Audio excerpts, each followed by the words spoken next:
इनकी गलती है, इन्होंने पता नहीं किया, इनकी गलती। आज हमारे दो मेन एक्टर यहाँ पे नहीं है, क्योंकि राजेश शर्मा जी को मैंने फ़ोन किया, वो बोल रहे मैं एक्टिंग वहाँ पे हिमाचल में शूट कर रहा हूँ कि नहीं आ पा रहा हूँ। और एक ब्रिजेश कार्निवाल करके उन्होंने बहुत बेहतरीन काम किया है, वो भी यहाँ पे नहीं है, हम लोग मिस कर रहे हैं उनको। और एक गौरव शर्मा जो वो बहुत रोहित जो आपको दिख रहे हैं, रोहित वो गौरव शर्मा ने बहुत शोज करा है, अभी शो कंटिन्यू 2 शो कर रहा है। ते बी माहित नाही आम्हाला। आम्ही घरात असते, मग तलवार ते आणले कशासाठी? आम्ही असं चौकाशी काढले तर कशाला म्हणते? त्यांनी सीटी कॅमेरे ते काढले, आमच्या लोकाला कशासाठी लावले ते? ओपन बाथरूम ओपन आहे, त्यांनी सीटी कॅमेरे लावले, मग ते कसं? आमच्याच बाथरूम खुल्ला आहे ते, लोकांचं काय के? मजा चला जाएगा जब आप देखेंगे तो। लेकिन मैंने जो पहले ही कहा ना कि एक सच्चाई जो होती है, ट्रुथ जो आप लोग कहते हैं, क्योंकि मैं आप इस फिल्म में तो एक सच जो आप लोग सच के साथ रहते हैं, उनके साथ मैं इस फिल्म में रहता हूँ।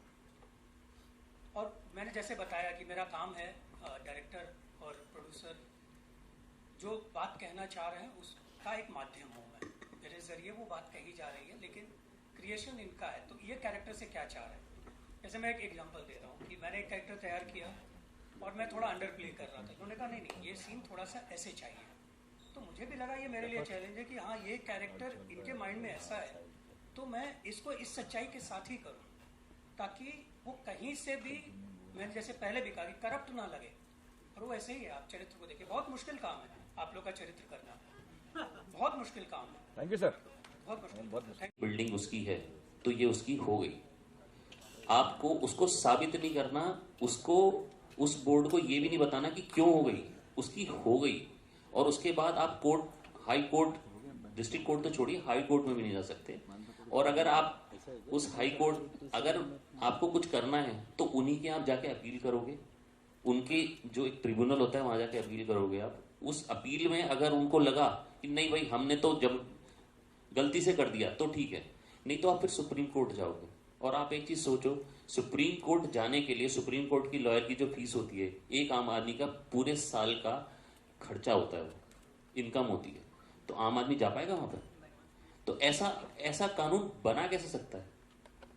सोच के देखो, ऐसा कानून कैसे बन सकता है? मैंने तभी तो बोला था कि क्रिमिनल भी वही, कोर्ट भी वही, वकील भी वही और जज भी वही। तो क्या मतलब, हमें तो समझ में नहीं आई ये बात।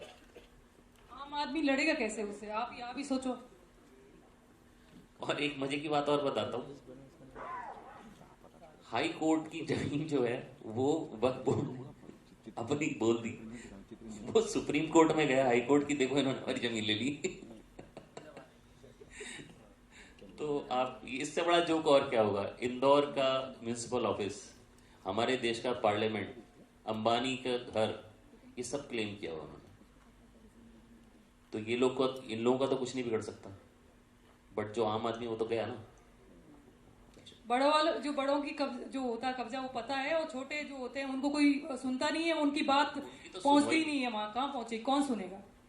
तो उनकी तो बड़ों की तो बात आ ही जाती, सामने कोई लॉयर भी आ जाता है, तो बड़े लोग, छोटे लोगों के लिए कोई नहीं, वो बेचारे वहीं सफर करते हैं, वो किस तरीके से ट्रैवल करते हैं, वही हमने इस पिक्चर में दिखाया है, उनका दर्द जो कैसे वो हैंडल करते हैं उस टाइम में, सिचुएशन जो उनके ऊपर ऐसी आ जाती है।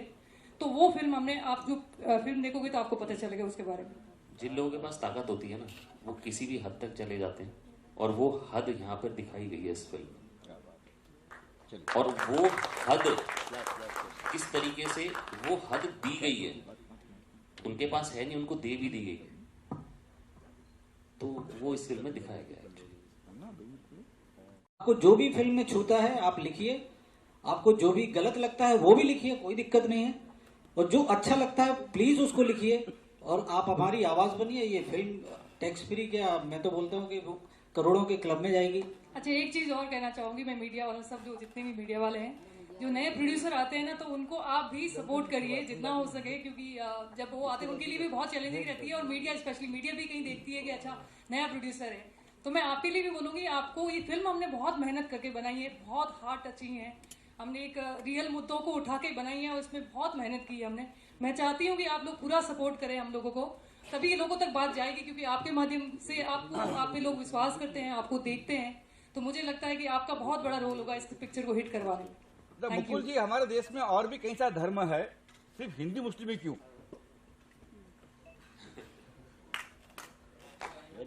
देखिए, बात यहाँ पे धर्म की नहीं हो रही, यहाँ पे बात हो रही है पॉलिटिकल जो सिनेरियो हमारे देश का है, उसकी वजह से ये सब कुछ चीजें होती हैं। बाकी आप देखिए ना हो क्या रहा है, आसपास जो हो रहा है वो आपको नजर आ जाएगा। सर और धर्म भी होता है सर, कैथलिक है वहाँ पे कैथलिक ही होंगे, ये कास्ट यही होंगे, ऐसा देखिए पर्टिकुलर एक मुद्दा है, एक पर्टिकुलर मुद्दा होता है, उस मुद्दे को लेके फिल्म बनाते हैं। क्योंकि आपने हिंदू मुस्लिम ही लिया है, कश्मीर फाइल, देन इसके बाद ये ज्यादातर ये देखिए कश्मीर फाइल्स और केरला स्टोरी के आसपास आप जब फिल्म देखेंगे आपको समझ में आएगा कि ये प्रॉपर एक सिनेमैटिक फिल्म है, ये सिनेमा है, ये कोई प्रोपेगेंडा प्रोपेगेट करने के लिए नहीं फिल्म बनाई है, प्रॉपर सिनेमा है। एंड जो इसका एंड है वो इसको पूरा समराइज करता है और उसमें एक बहुत ही अच्छा मैसेज गया है फिल्म में।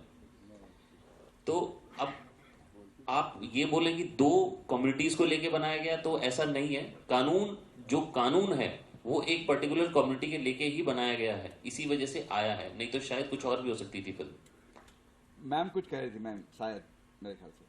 मैं ये कह रही थी जो सच है वो अभी दो कम्युनिटीज, आप हिंदू मुस्लिम की अगर बात कर रहे हैं तो हम लोग उसके बारे में बात नहीं करना चाहते हैं क्योंकि हम फिल्म मेकर हैं। बट हम लोगों ने क्योंकि ये चीज़ है जो हो रही है वो दिखाने की कोशिश की है। हमारा कोई इंटेंशन वैसा नहीं है कि हम लोग हिंदू मुस्लिम, ऐसा कुछ भी नहीं है। हमें जो सच है वो लोगों तक पहुंचाना बहुत जरूरी है, हमारा मोटिव वही है, तो हम उस पर्पस को लेकर काम कर रहे हैं और हमने एक फिल्म बनाई। लेकिन सच जानते हैं मैम, सब जानते हैं कि हर धर्म में हर जगह पे एक दो लोग ऐसे होते हैं, होते ही है। तो एक दो लोग ही दिखाए हमने, तो ज्यादातर एक दो लोग जो उनके पीछे और जितनी भी गैंग है ना वही दिखाए हैं। आप जब फिल्में देखोगे ना तो एक ही आदमी है जो सब कुछ कर रहा है, वही ये बैठा है यहाँ पे एक ही है, वो यही कर रहा है जो कुछ कर रहा है, यही है, पकड़ लो इसको भी, इस आदमी को।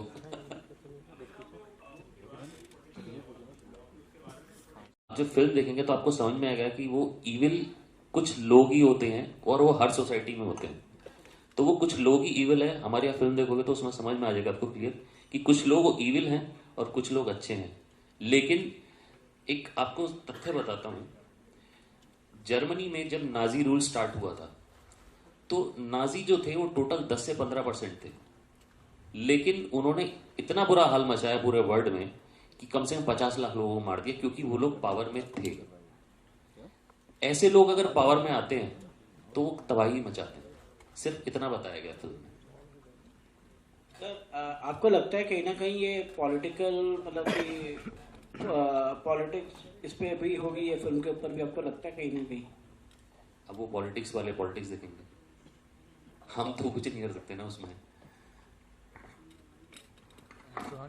जस्ट वन फाइनल क्वेश्चन एक मुझे भी ध्यान में आया, एंड मैं सिर्फ भारत की बात नहीं करूंगा लेकिन विश्व भर में देखे जहां ऑब्वियसली कॉन्फ्लिक्ट होती है, एथनिक कॉन्फ्लिक्ट्स, और although obviously we celebrate the cultural diversity of our country, but कहीं ना कहीं आई थिंक हम अपने इंडिविजुअल आइडेंटिटीज में like we are living isolated lives.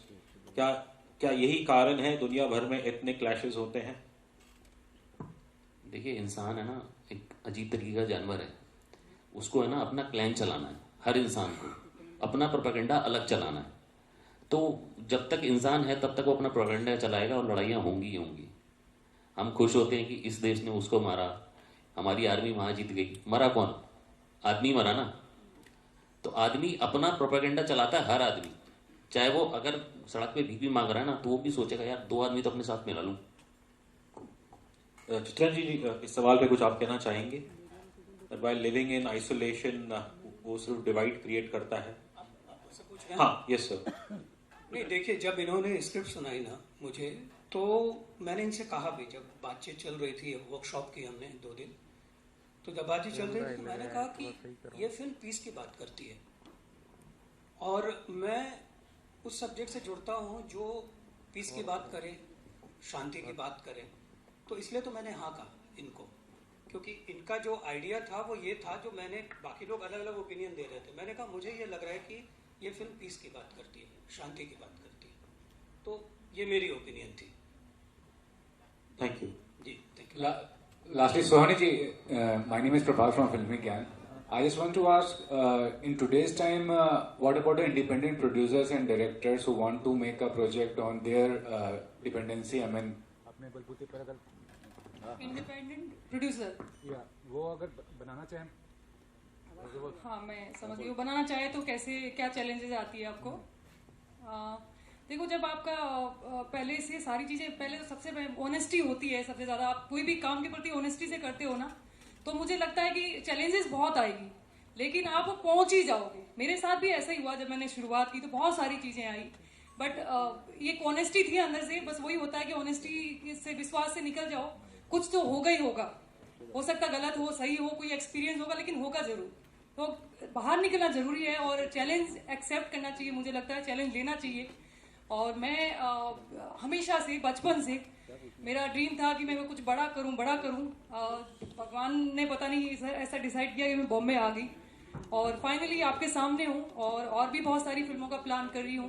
भगवान ने चाहा ये बहुत अच्छी सक्सेसफुल फिल्म हो, क्योंकि ये एक हमने बहुत ही इमोशनल फिल्म बनाई है जो लोगों को कनेक्ट करेगी।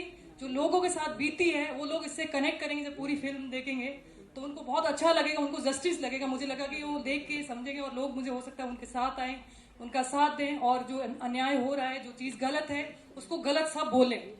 तो हम लोगों ने ये इस पर्पज से फिल्म बनाई है। तो चैलेंजेस आते हैं, बट चैलेंजेस मुझे लगता है कि अगर आप बाहर निकलते हो चीज़ें हो जाती है और कर लेते हो आप। Thank you.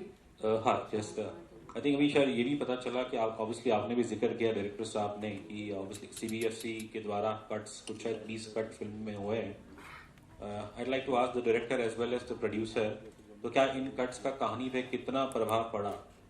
कट्स का कहानी पे कोई प्रभाव नहीं है। उन लोगों को छोटे छोटे शब्दों से भी दिक्कत होती है। उनके कुछ गाइडलाइंस हैं, उनको वो फॉलो करना पड़ता है। तो अब उनकी गाइडलाइंस हमने तो पढ़ी नहीं है, हमने कुछ शब्द डाल दिए, वो शब्द उनको पसंद नहीं है तो हमने वो घुमा के डाल दिए। कुछ उनको, जैसे हमने कुछ गवर्नमेंट के बारे में बोल दिया तो वो उनको उनके गाइडलाइंस में नहीं बोल सकते, तो उन्होंने काट दिया। तो 20 कट ऐसा नहीं कि फिल्म पूरी आधे घंटे की कट गई, मुश्किल से 2-3 मिनट का कुछ कट लगा हुआ, दैट्स इट। मतलब क्रिएटिवली उस कहानी की सोल इंटैक्ट रही है। या डेफिनेटली। और ऐसा नहीं कि सेंसर बोर्ड कोई हैवान है, राक्षस है, वो ऐसा है नहीं। वो भी इंसान ही है, इंसानों की तरह बात करते हैं, लेकिन अब उनका गाइडलाइंस है, उनको फॉलो करना पड़ेगा। और हमारा काम है आप उनकी गाइडलाइंस को फॉलो करते हो, अपना घुमा के अपना प्रोडक्ट निकालना, तो हमने वो निकाल दिया। So well said. Yeah, producer, would you like to add something? हाँ, सेंसर संस्था है और संस्था हमारे जैसे लॉ होता है, कानून होता है, तो कानून के हिसाब से ही वो काम करता है। तो उसकी गाइडलाइन होती है, हो सकता है उसको जो लगता है सही, हम कई बार ऐसा सोचते हैं कि नहीं हमने जो किया वो सही है, बट उन्होंने जो किया हमने उनकी आज्ञा का पालन किया, क्योंकि हमारे लिए बहुत जरूरी है कि जो भी लॉ होता है हम फॉलो करते हैं। आपको पता, हम सब फॉलो करते हैं, तो उसी हिसाब से वो। Like as an independent producer कई बार ऐसे सुनने भी मिलता है कि शायद कुछ जो बड़ी फिल्में रहती है बड़ी प्रोड्यूसर्स की, उनके लिए शायद कहीं ना कुछ एक आध फिल्मों के लिए थोड़ी लीनियंसी हो जाती है, देखने को मिलती है, बट जब बात आती है इंडिपेंडेंट फिल्म मेकर्स, प्रोड्यूसर्स की, तो उन्हें बड़े चक्कर खाने पड़ते हैं। क्या ये सत्य है? हाँ, थोड़ा चक्कर तो खाने पड़ते हैं, रिक्वेस्ट करनी पड़ती है, क्योंकि एकदम से आपको कोई जानता ही नहीं है। लोग सोचते हैं किसने क्या बनाया होगा। एक तो देखो, जिसकी ऑलरेडी पहचान है, जो प्रोडक्शन एस्टेब्लिश है, तो उसके बारे में लोग सोचते हैं हाँ इसने बनाया, अच्छा ही बनाया हो, कुछ ऐसा नहीं किया होगा। बट हम जब जाते हैं तो ऐसा लगता है कि अच्छा नए लोग हैं, पता नहीं क्या बनाया हो। तो पूरी बारीकी से चीज़ों को देखते हैं, लेकिन वो इज्जत करते हैं बहुत रिस्पेक्ट के साथ। ऐसा नहीं है, बात करते हैं और समझते हैं चीज़ों को, और हमें भी वैसे ही कंसीडर करते हैं जैसे बड़े प्रोड्यूसर होते हैं। तो वैसे ही कंसीडर किया मुझे भी, और बहुत मुझे सेंसर ने अच्छा सपोर्ट किया। तो दैट्स इट। मेरा सवाल डायरेक्टर साहब से है। चिन्नद सर ने कहा कि the film talks about piece and harmony, लेकिन जब आप ट्रेलर देखते हैं तो आपको कुछ और ही समझ में आता है कि कुछ और ही चल रहा है। You know, might be your marketing strategy और समथिंग। और अगर वाकई में इतनी इंपॉर्टेंट फिल्म है मुद्दे के हिसाब से, सब्जेक्ट के हिसाब से, पीस और हार्मनी के हिसाब से, don't you think it has to be tax free from centre और द स्टेट गवर्नमेंट? अब देखिए, जब फिल्म रिलीज होगी ना, तब उसके बाद हम टैक्स फ्री की बात कर सकते हैं। हमें सपोर्ट करने के लिए एज इंडिपेंडेंट प्रोड्यूसर सोहानी जी को सपोर्ट करने के लिए बहुत बड़ा सपोर्ट सिस्टम है नहीं। तो जब फिल्म रिलीज होगी, लोग देखेंगे, उसके बाद फिर इसकी टैक्स फ्री की भी 100% लोग बोलेंगे कि इसको टैक्स फ्री कीजिए। ऑलरेडी सोशल मीडिया पर लोगों ने बोलना शुरू कर दिया है। Then sir, you are saying something. You want to add something? Please. मैं ये ऐड कर रहा हूँ कि आप लोग भी फिल्म देखिए, आप लोग भी ट्रेलर तो देख ही रहे हैं, फिल्म भी देखिए। फिल्म देखेंगे, आपको जो भी छूता है उस फिल्म से, आप लोग अच्छा अच्छा लिखेंगे, आप लोग रिपोर्टर हैं, आप आवाज़ हैं, एक अच्छे सिनेमा की आप आवाज़ हैं, आप आवाज़ बनिए तो टैक्स फ्री क्या, फिर तो कुछ भी हो सकता है। प्लीज चेंज योर माइक ना दे। सो पुराने मंदिर की बात करता हूँ, उस पे लेके अभी तक विवाद चल रहा है और you know discussion is going on. और द मोस्ट चैलेंजिंग पार्ट जब आप इस तरह की फिल्म को लेके आते हैं, ये मुझे कहीं केरला स्टोरी की भी याद दिलाता है कि केरला स्टोरी के माध्यम से, या मैं कश्मीर फाइल की बात करूं तो एक मुद्दा उठाया गया था और बहुत इंपॉर्टेंट और सेंसिटिव मुद्दा था। जब आपने इस पे काम करना चालू किया, व्हाट वाज योर थॉट, क्यों जरूरी है फिल्म? जैसे मैंने पहले भी बताया था, जरूरी क्यों है, जरूरी क्योंकि मैं बहुत लोगों से ऐसे कनेक्ट करती हूँ। एक बार मेरा इंसिडेंट हुआ था, मैं जा रही थी पुणे, तो मेरा ड्राइवर था जो बैठा था, ऐसे ही हमने डिस्कशन में कई बार ऐसे कुछ अच्छा लगता तो बातचीत कर लेती हूँ, तो वहां से मेरे को वो थॉट बहुत मन में लगा। उसने मुझे बताया कि जोगेश्वरी का कोई इंसिडेंट हुआ है, कि ऐसा ऐसा हमारे साथ हुआ, सारे लोग यहाँ से चले गए और मैं बहुत बुरी हालत है, और अब हम परिवार हम भी बेच के जाने वाले, एक लास्ट बचे। तो वहां से मेरे को बहुत कनेक्ट किया, बहुत डीपली बता रहा था। उसका भाई का मर्डर भी हो गया, उसने बताया मेरा भाई का उन्होंने मर्डर कर दिया है और हमारी बहन बेटियों को छेड़ा भी है। तो इस तरीके से हमें इस तरीके से परेशान किया। वो आम था, उनको नहीं पता था कि मैं फिल्म बना रही हूँ, मैं कुछ भी नहीं आइडिया था। मैंने ऐसे ही पूछ लेते, हम रैंडम पॉलिटिकल बातें मैं करती रहती हूँ कई बार। तो वो बातें करते करते उसने ऐसी चीजें मुझे बताई, तो मुझे लगा कि यार ये कितनी बड़ी समस्या है, मतलब इस तरीके से घटना हो रही है भारत में, क्यों हो रही है। तो मतलब दुख होता है। ऐसे बहुत और भी हुई है इन बिटवीन। अब मैंने बहुत सारी चीजें देखी है, आप दिल्ली के दंगे देख लो, तो उससे मैं बहुत कनेक्ट करती हूँ और मैं बहुत डीपली नॉलेज रखती हूँ इसमें। तो इसीलिए हमने थॉट है कि हम इस पे पिक्चर बनाते हैं, और मैंने डिस्कशन हमने इस पे बहुत स्टडी की, बहुत रिसर्च किया। देन हम लोग इस मुद्दे पे पहुंचे कि हम लोग इसे पे ही फिल्म बनाएंगे ताकि अवेयरनेस आए। चित्रंजन सर, आपसे सवाल है मेरा। It's okay, as well you can hear me out. Farzi जैसी फिल्म और ना जाने कितनी अनगिनत किरदार जो आपने निभाए हैं, आप भले से दुनिया भर की स्टारकास्ट हो या मैं कहूंगा ए लिस्टर हो, आप अपनी मौजूदगी बड़ी शिद्दत से महसूस कराते हैं ऑडियंस को। ये अपने आप में एक बहुत सेंसिटिव मुद्दा है, और आप अगर ट्रेलर देखें या टीजर देखें तो आपको कहीं एहसास होगा कि एक स्पेसिफिक सोसाइटी की बात करी जा रही है या लोगों की बात करी जा रही है। हालांकि डॉक्टर साहब ने जस्टिफाई किया कि सिर्फ ऐसा तो नहीं है कि एक्स के होते हैं और वाई के नहीं होते हैं। आपके लिए क्या चैलेंजिंग था? और जैसे आपने कहा कि आप बड़ी चुनिंदा फिल्में करते हैं, what is the one thing which make you become a part of this project? क्योंकि सब्जेक्ट वाकई में बहुत सेंसिटिव है और बहुत इंपॉर्टेंट मुद्दा है जो एड्रेस होना चाहिए। जैसा मैंने पहले भी कहा कि मैं चरित्र देखता हूँ कि मेरा कैरेक्टर क्या है और वो उसकी गहराई क्या है और फिल्म में वो कहाँ एग्जिस्ट करता है और कौन डायरेक्ट कर रहा है। तो ये सब मुझे जब भी आप मेरा काम देखेंगे तो मैं बहुत मेहनत करता हूँ चरित्र के ऊपर कि इसकी गहराई और इसके मर्म को कैसे पकड़ा जाए। तो बेसिकली इस कैरेक्टर के जो मर्म को पकड़ने की जो मैंने कोशिश की, उसमें मुझे ये लगा कि ये चरित्र मुझे करना चाहिए, और इन्होंने पूरी कहानी मुझे सुनाई। तो कुछ जगह ऐसा था कि मुझे लगा कि यहाँ स्ट्रगल हो रहा है कि मैं इस बात को कैसे सामने रखूं जिससे ये बात उस आदमी या जो व्यक्ति है वो ईमानदारी से कह रहा है। तो मैंने उस ईमानदारी को पकड़ने की कोशिश की। जब आप कैरेक्टर देखेंगे वो बहुत सच्चा आदमी है, वो ऐसे करप्ट या इस तरह का कुछ नहीं है। तो वो कहीं ना कहीं एक अंदर मेरे भी रहता है कि करप्शन से बचा जाए, चाहे कैरेक्टर करते समय हो चाहे लाइफ में हो। तो वो कहीं ना कहीं वो मिल गया उस जगह पे, इसलिए मैंने ये किरदार किया। वो आपके सवाल का जवाब मैंने ठीक से दिया। हेलो, मेरा नाम सूर्या है, बॉलीवुड क्रेजी से। मेरा सवाल है एक्टर और डायरेक्टर दोनों से। सबसे पहले भूषण जी, आपसे सवाल ये है, आपने कहा कि आपकी डेब्यू फिल्म है और आपका जो किरदार है उसमें एक बहुत डेप्थनेस हमें नजर आ रही है, और बाकी तीन मुझे लगता है मेन कैरेक्टर है यहाँ पे, एक राजेश शर्मा सर का और एक आपका और एक हमारे पत्रकार जो लेकर है सर उनका। तो आपका जो पर्टिकुलर रिसर्च वर्क था उसमें कितनी मेहनत लगी? एक तो वो सवाल है, प्लीज पहले उसका आंसर दीजिए। मैं वैसे तो हम लोग, डायरेक्टर साहब भी मेरे मित्र हैं, हम लोग पिछले 3 साल से इस सब्जेक्ट पर रिसर्च कर रहे थे। तो मुझे पता था कि मैं इन्हीं के साथ डेब्यू करने वाला हूँ, तो मेरा करेक्टर बहुत थिन लाइन के साथ मुझे क्लियर पता था।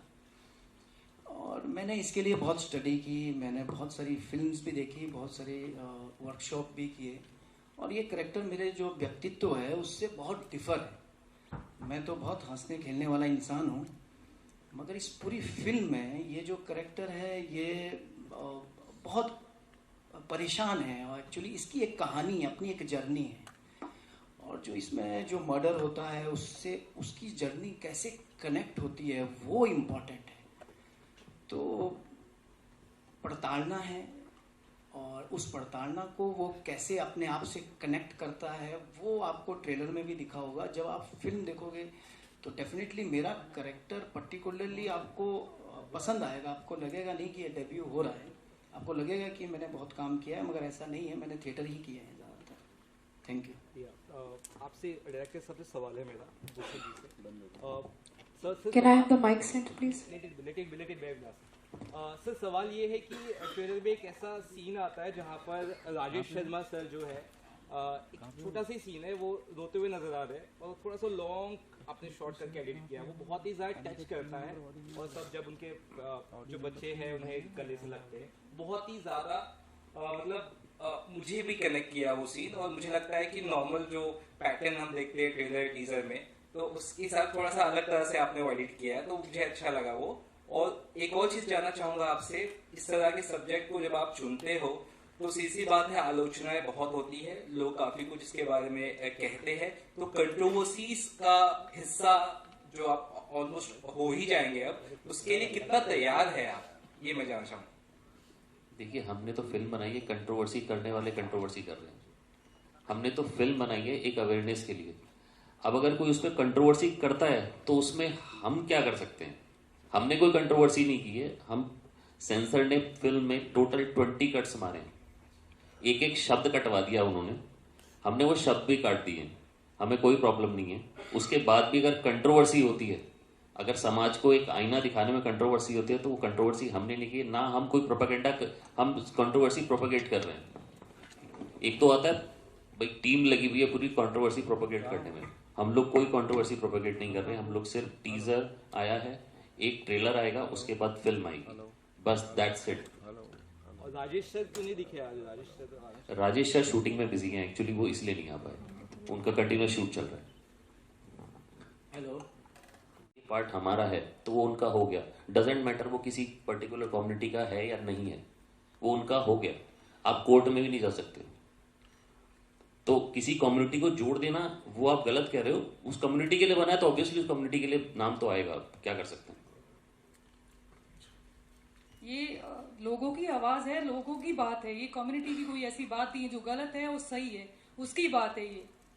हम लोग बिलीव करते हैं कि जो गलत है वो गलत है और सही है वो सही है। हमने फिल्म में भी वही दिखाया है। मेरा एक दूसरा और आखिरी सवाल ये है, जो ऑब्वियसली मैंने खुद मेरे लाइफ में all these years living in Mumbai जो देखा है, ये रियलिटी भी है कि बॉम्बे के ऐसे कई इलाके हैं जहाँ पे सोसाइटीज़ में पर्टिकुलर कम्युनिटीज़ या उन्हें अलाउ नहीं करते हैं। तो आई थिंक ये भी शायद बिकॉज ट्रेलर में बड़ा खूबसूरत कहा है कि जो गलत है उसे गलत कहना चाहिए, तो आप इसकी भी निंदा करेंगे? Because Muslims are not allow in many societies in Bombay. देखिए, मैं किसी कम्युनिटी का नाम नहीं लूँगा, बट आप हर शहर में 2 पार्ट बने हुए हैं। हिंदुस्तान के हर शहर में 2 पार्ट बने हुए हैं। एक पार्ट में कुछ लोग एंटर कर सकते हैं, एक पार्ट में तो कुछ लोग एंटर भी नहीं कर सकते। तो ये जो डिवाइड है ये क्यों है, कौन इंस्टिगेट करता है इस डिवाइड को? तो ये डिवाइड है, एग्जिस्ट करता है। सर, ये कौन से शहर में बेस्ड है? ये कोई शहर हमने बेस नहीं किया है, ये हमने कोई नाम नहीं लिया किसी शहर का। This is just a incident. Thank you. Bharat के हर कोने कोने के हर अलग अलग जगह के हमने इंसिडेंट उठाए हैं इसमें।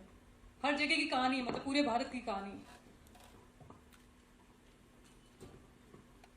Hello, hi, I am from बजूका।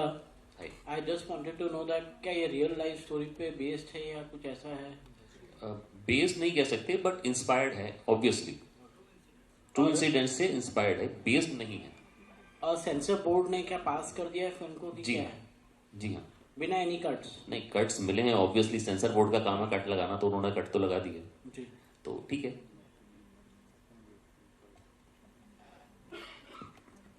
लोगों के लिए कुछ कर सके। मैं हमेशा अभी भी मैं अब चाहती हूँ आगे भी लाइफ भगवान मुझे ऐसा इतना कुछ दें कि मैं लोगों के लिए कुछ कर पाऊँ जो हेल्पलेस है। तो इसीलिए मेरे अंदर थॉट आया, मैंने शेयर किया इनके साथ। ये भी हमारी ट्यूनिंग बहुत अच्छी मिलती है इनके साथ, अंडरस्टैंडिंग बहुत अच्छी थी, तो हमने स्टार्ट किया। बाकी ये बताएंगे आगे स्टोरी के बारे में सारी चीज़ें। जी बिल्कुल। मुकुल, मुझसे आपसे पूछना है कि इतना बोल्ड टॉपिक आपने राइट भी किया है, डायरेक्ट भी किया है, कैसा था प्रोसेस आपके लिए? बोल्ड टॉपिक क्यों है? ये तो मतलब आप एक ही समझिए ना कि जो फिल्में होती है वो हमारा जो समाज है उसका आईना होती है। तो टॉपिक कुछ बोल्ड नहीं होता, और बोल्ड कुछ नहीं है, ये एक्चुअली हमारी सोसाइटी में हो रहा है। कोई जरूरी थोड़ी है कि हम लोग एक हीरो और हीरोइन को नाचते हुए दिखाएं। एक मीनिंगफुल फिल्म भी तो बन सकती है। तो अब आप एक ही समझिए कि हम लोग अगर जिन लोगों को पता है चीजें, अगर वो हम लोगों को नहीं बताएंगे तो लोगों को पता कैसे चलेगा कि उनके साथ क्या गलत हो रहा है, होता आ रहा है, या क्या सही हो रहा है। कोई जरूरी है नेगेटिव बातों पे फिल्म बने, ये हमने अवेयरनेस के लिए फिल्म बनाई है, तो अवेयरनेस लोगों को किसी तरीके से तो पता लगे। तो ये इसीलिए हम लोगों ने डिसाइड किया कि लोगों को, हमारा मोटिव यही रहना चाहिए मेरे हिसाब से फिल्म होगा कि हम लोगों को एक मैसेज तो दें, पता तो लगे लोगों को चल क्या रहा है दुनिया में। तो इट्स नॉट बोल्ड, ये समाज है। Fair enough. Truthful subject. Change कर Yeah. सच्चा सब्जेक्ट।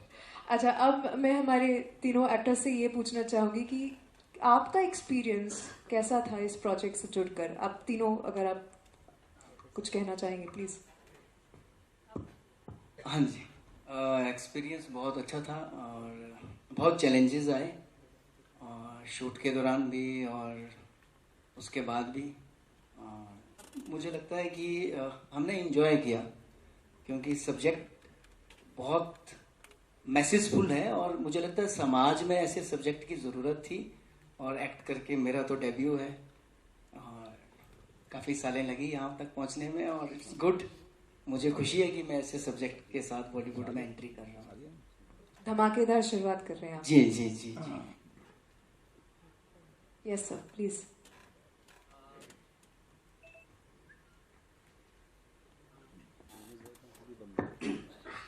तो एक्सपीरियंस तो बहुत ही अच्छा रहा, और मैंने तो मुकुल जी के साथ में पहले भी एक फिल्म की है, रामलीला। तो उस फिल्म के बाद ये दूसरी फिल्म है मुकुल की, और मुकुल ने जब मुझे रोल बताया और बताया कि ऐसा ऐसा एक सब्जेक्ट है, इस पर मैं फिल्म बना रहा हूँ और ये रोल है आपका, तो नेगेटिव लीड का रोल था। मुझे बहुत अच्छा लगा और करने में भी मज़ा आया। काफ़ी चैलेंजेस थे, जैसा भूषण जी ने बताया कि हम लोग जहाँ शूट कर रहे थे वहाँ पे बहुत सारी लोकेशंस को लेके और बहुत सारी हौच पौच चल रहा था, क्योंकि हमको टाइम से कंप्लीट करना था अपना सब्जेक्ट। तो उस तरीके से काफ़ी चैलेंजेस रहे, लेकिन मैं दाद दूंगा सुहानी जी की, भूषण की, मुकुल जी की, इवन रवि और सारे प्रोडक्शन के लोग, डायरेक्शन के लोग, जिन्होंने जी जान लगा के रात दिन काम किया और इस सब्जेक्ट को आप लोगों के सामने पेश कर रहे हैं। Thank you so much. Chittaranjan ji, आप कुछ कहना चाहेंगे?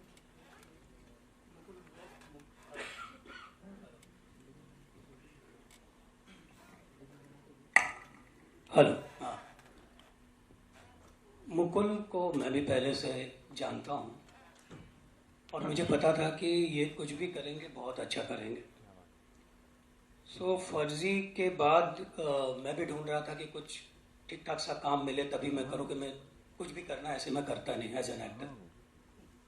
तो एक दिन भाई साहब आ गए मेरे पास और उन्होंने ये सब्जेक्ट के बारे में बताया, तो मैंने कहा काफ़ी डेप्थ है, गहरापन है आपके बताने में भी और आपकी सोच में भी, तो चलते हैं साथ में। मैं लेंथ बड़ा ढूंढ रहा था कि कैरेक्टर कोई बड़ा मिले मुझे, लेकिन लेंथ कम हो के भी ये इतनी बड़ी बात कह रहा है फिल्म में। और जैसे आपने सुना कि गलत को गलत नहीं कहोगे, तो जो ना समझ है वो उसी को सही समझ लेंगे। तो इस तरह की लाइन मिलना एक्टर के लिए और एक मैसेज और एज एन एक्टर कैरेक्टर को समझ के लोगों तक पहुंचाना डायरेक्टर और प्रोड्यूसर जो चाहते हैं, वो जिम्मेदारी मेरी थी। तो जहां तक हो सका मैंने करने की कोशिश की है। बाकी तो फिल्म देखिए, 16 तारीख को है। धन्यवाद। Thank you so much.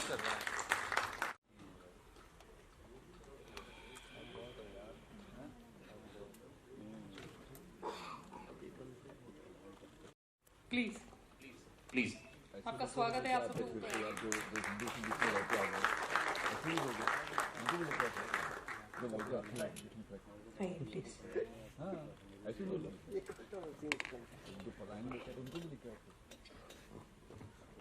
आज भी रहते 50 साल पकड़ने के बाद भी रहते, है ना? हाँ हाँ रहते बहुत लगते हिंदी। अगर आप कुछ कहना चाहेंगे तो प्लीज। अच्छा पहले बताइए कहाँ से है ये लोग? ये लोग सोलापुर से आए हैं, महाराष्ट्र सोलापुर से। जय श्री राम। जय श्री राम। वाह वाह वाह। हम सोलापुर महाराष्ट्र से आ गए हैं। ये जो फिल्म है इनका जो नाम है आखिर पलायन कब तक, मैं इनके डायरेक्टर और प्रोड्यूसर को खूब खूब धन्यवाद देता हूँ कि जो इन्हें फिल्म बनाई। अब इस कुछ लोगों ने अभी यहाँ पूछा था कि ये कि धर्म पे ये क्यों, 3-4 बार डायरेक्टर साहब ने उसका आंसर दे दिया कि वो जो कायदा बना है वो कायदा उनके लिए बना है, जो है वो कायदा उनके लिए बना है। वो कायदे का गलत वापर करे। जब अपना भारत स्वतंत्र हो गया था उनके पास खाली 8,000 एकड़ जमीन थी, अभी 8 लाख एकड़ जमीन आ गई। कहाँ से आ गई? ये पहले बात ये है। अभी हम सोलापुर में परसों मोर्चा निकाला था वक्फ बोर्ड का। वक्फ बोर्ड किसको ही मालूम ही नहीं, मगर सोलापुर की 300 प्रॉपर्टी अभी पूरे धोखे में, 300 प्रॉपर्टी जहाँ से हिंदू लोग पलायन हो रहे। यह ऐसा बेकार कायदा पूरे वर्ल्ड में कहा नहीं है, खाली अपने भारत में। अभी हमारे साथ जो लोग आ गए वो जहां पे रहते हैं वहां पहले कुछ भी नहीं था, खाली 300 एकड़ जमीन थी। वहां भी वो सब वो जमीन उन्होंने कागज पत्र बना के हड़प कर दी। वहां 40 घर थे हिंदू के, अभी 22 घर रह गए, अभी 2 घर भी निकल रहे।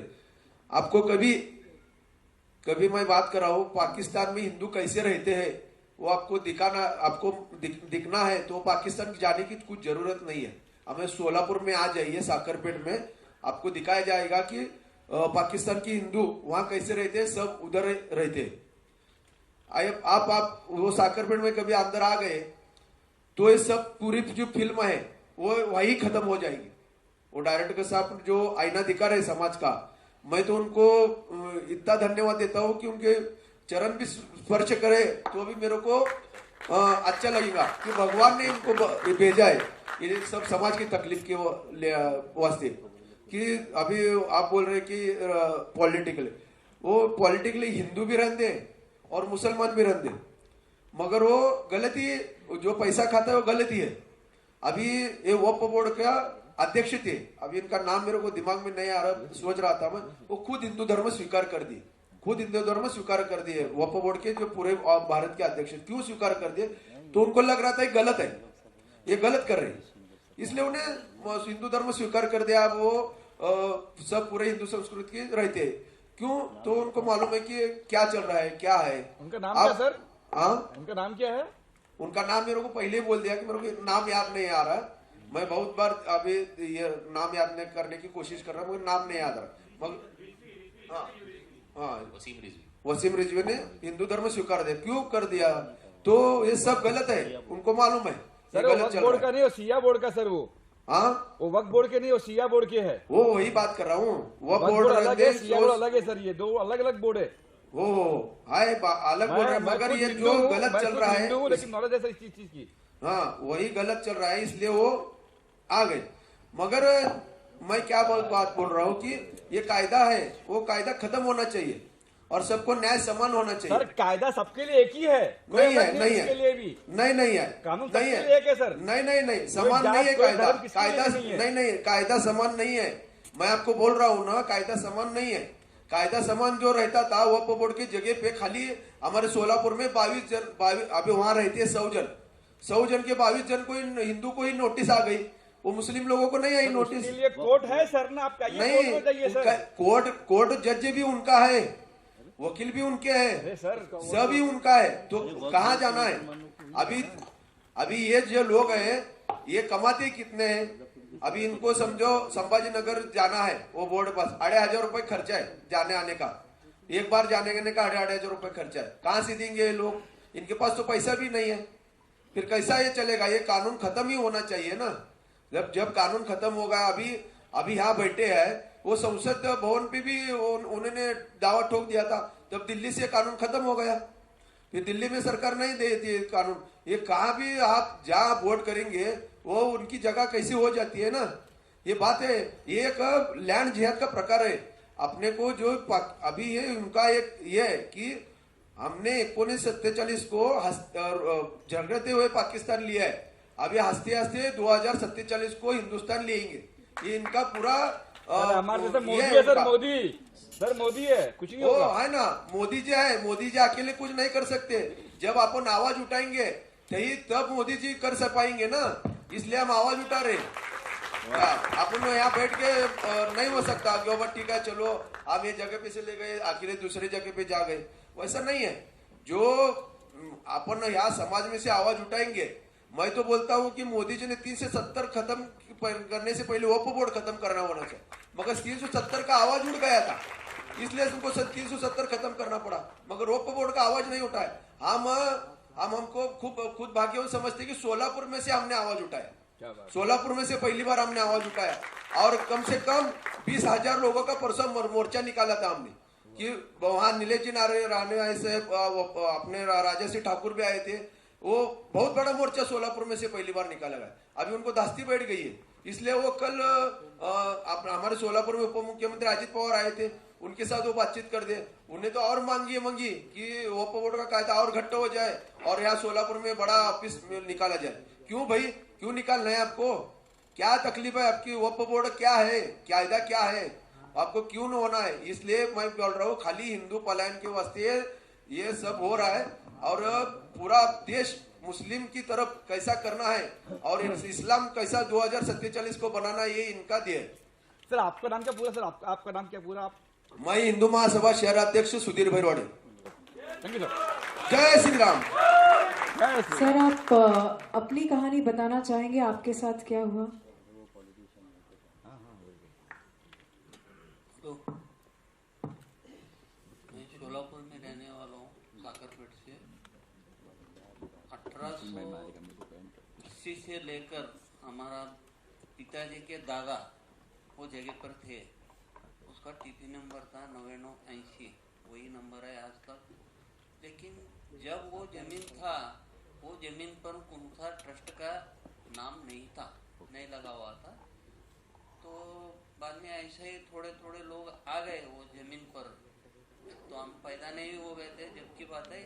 तो ऐसा ही हमारा दादी पिताजी बोलते थे ऐसा ही है, ऐसा ही जगह लिए रखे। फिर बाद में जो 1967 में महानगर पालिका, उसके पहले नगर पालिका था। तो जब नगर पालिका टाइम को डिमार्केशन किया हुआ है, डिमार्केशन 40/40, 20/40 ऐसा स्क्वायर फुट डालकर उनका जो नंबर दिया है, 1 नंबर 2 नंबर ऐसा देने के बाद उस दिन से फिर वो महानगर पालिका होने के बाद 1967 में जब वो मिल्कत क्रमांक बोलते ना, वो प्रॉपर्टी टैक्स में वो नंबर दिया हुआ है। तो वो नंबर देने के बाद सबको दिया है, हमारे लोगों को भी दिया है, हमारे हिंदू समाज, मुस्लिम समाज, ऐसा कोई ऐसा झगड़ा नहीं आज तक हमारा उनका कोई झगड़ा नहीं।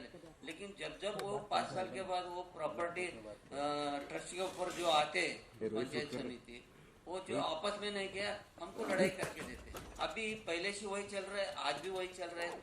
1942 में वही हो गया, 52 में भी उसका निकाल हो गया, और उसके बाद 1982 में उसका भी निकाल हमारे तरफ हो गया, पूरा वंश परंपरा का निकाल हो गया। उसके बाद और मेरे ऊपर और केस दर्ज किए थे उन्होंने, वो 2003 में वो हम आपस में बैठा दिए, पूरे मेरा कोर्ट का मेरे पास नकल लाया हूँ मैं, वो भी होगा और वापिस अभी वक्फ बोर्ड में डाल दिया है। कि मतलब ऐसा नहीं है, वक्फ बोर्ड में डालने का बहुत बड़ी चीज नहीं, लेकिन जाने आने का वो कल का अजीत पवार जो आए थे ना, उनके स्टेटमेंट में दिए वो हमको जाने का आने को तकलीफ होता है, हम गरीब लोग है, अल्पसंख्यक है, खर्चा होता है, क्यों भाई दाखिल क्यों करना, तुम्हारा तुम सोच ले रहे ना, हमको भी सोचने दो ना, हमारा भी सोचना। फिर ये सोच में नहीं आया, फिर उस दिन से ये चल रहा है तो हम जिलाधिकारी को उनको भी हम लेटर दिए थे, बाबा हमको ये बहुत तकलीफ हो रहा है, पानी का तकलीफ हो रहा है, बाथरूम नहीं है वहाँ और शौचालय का भी व्यवस्था है, लेकिन वो मना ही करते हो। अभी 3 हफ्ते हो गए, अभी मना ही कर दिए हो, किधर जाने का बोलो। हमारे पास वो गली में बाजू में रहती है वो शेजारी हमारे हिंदू समाज के औरत, जरा अपंग हो गई वो औरत, तो वो 2 जने पकड़ के बाथरूम में लेके जाते थे। वो औरत आज बाहर आंगन के सामने वो स्नान करती है, वो उसको भी मना की है। तो अभी वो सीसीटीवी कैमरा लगाए सो है अभी, एक 8 दिन 10 दिन हो गए अभी, तो उनका ये नहीं हो रहा है, उनका छोटे छोटे बच्चों को भड़काव करने का और औरतों को, लेडीज को, उनके लेडीज लोगों को भड़का देने का, लेकिन वो ट्रस्टी लोग सामने नहीं आते कभी जिंदगी में। आज तक तो मेरा 60 साल का उम्र है, तो आज तक मेरे सामने कभी नहीं है, ऐसा हो गया। तो दूसरी बात जो है